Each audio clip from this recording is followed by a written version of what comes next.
السلام علیکم ورحمۃ اللہ وبرکاتہ۔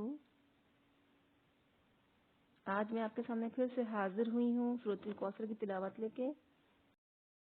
تو آئیے شروع کرتے ہیں اس تلاوت کو۔ سورۃ الکوثر مکیہ وہی 3 آیات۔ سورۃ کوثر مکی میں نازل ہوئی اور اس کی 3 آیتیں ہیں۔ اعوذ باللہ من الشیطان الرجیم، بسم اللہ الرحمن الرحیم۔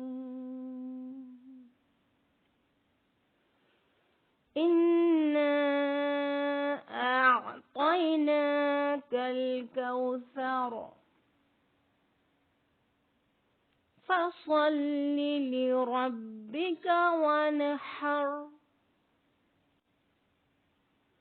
ان شانئک هو الابتر۔ صدق اللہ العظیم۔